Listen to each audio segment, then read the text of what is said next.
هلا بنات، شلونكم؟ جينا وياكم اليوم بفيديو جديد بلشنا وياكم من العدس هو اللي يزين السفرة برمضان.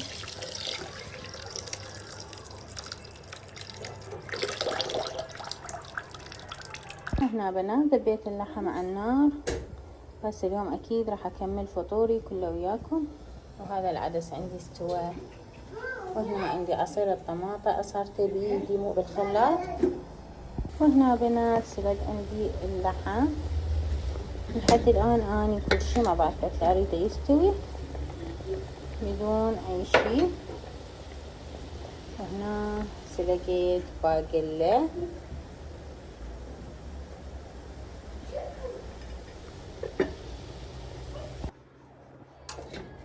وهنا بلشت أحمس. خليت زيت يعني التسخير أحمر في الزيت.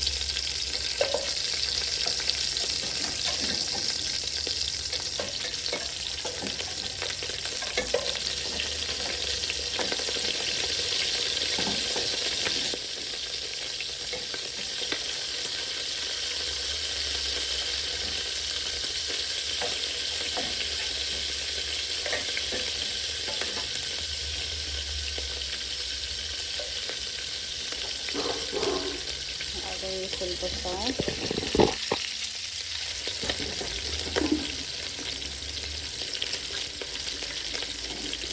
ونحمسهم خمسة زينة، وأضيف بهارات وفلفل أسود، بهارات بشوية لحم. أنا بعد ما حمستهم أضيف المعجون بس على جهة حتى تطلع ريحة المعجون.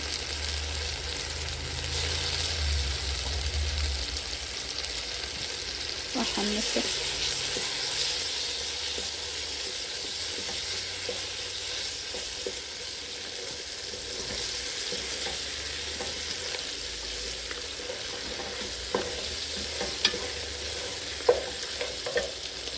بنات صفيت الطماطة بعد الحب اللي طلع من عندها، أني أتخلص من عنده ما أريده، يعني أصفيها للطماطة.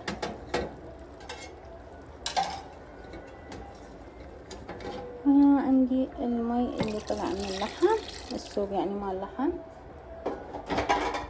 ما أضيف.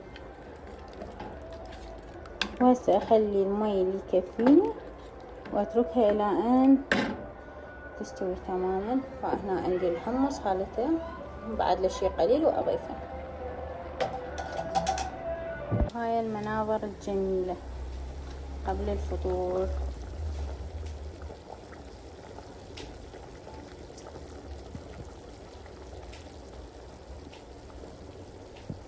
وهنا كملنا فطورنا لليوم.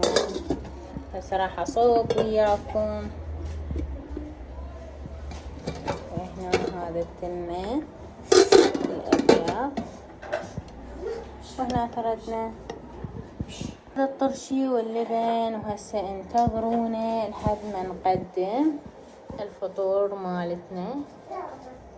صار هواي ممراويتكم الحوراء للطبخ والمنوعات.